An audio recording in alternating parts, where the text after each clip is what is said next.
I want to tell you about my police chief in the town that I live in, Naperville. Now, he's a fine guy, had a great career, nothing illegal, nothing immoral that I'm going to talk about. Just all about money. Because you see, we're at this fiscal cliff. All of our politicians and government employees say we're about to go over the cliff because we're out of money. Let me tell you about our police chief. First of all, he was an officer here for 27 years, did a great job. He retired, though, in 2005 to take a position within the city as the new assistant city manager. Now, by retiring from the police force, he began to receive his full pension. And he got a nice six-figure salary from the city as assistant city manager. He did that job for 7 years, also paying into pensions for that type of job. Now, back in the spring, he was named the new police chief. Now, that job comes with a salary of $151,000.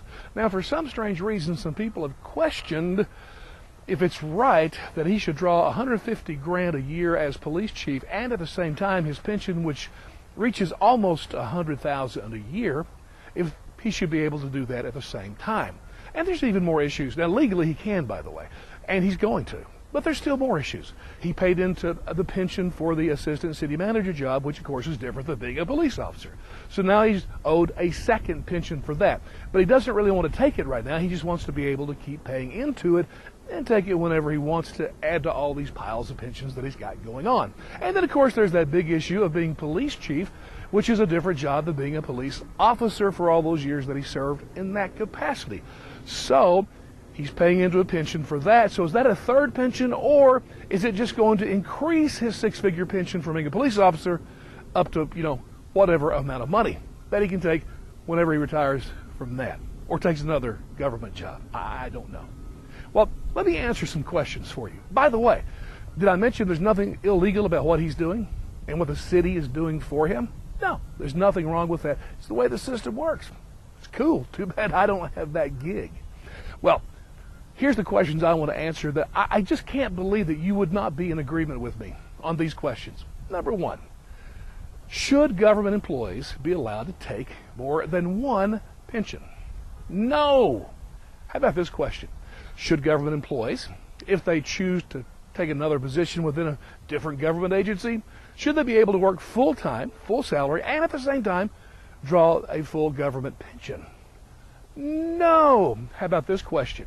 Should our politicians, in the midst of these type of financial shenanigans, and by which they profit from personally, should they be allowed to tax more, whether it be the rich or anyone else?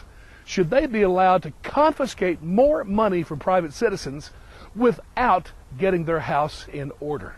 I just can't believe that you would not say no. I will proudly say no. And I will shout, and I will ask you to join me to shout, to say, hey, politicians, are you kidding me? Get these things fixed. Get your house in order before you go taxing more people, collecting more money from the private citizens that don't have near the deals that all you people have. And let me tell you this, you may say, well, that's just in your town. No, it's not. It's in your town too. It's in every city, every county, every state, and of course, the federal government. It's all over the place.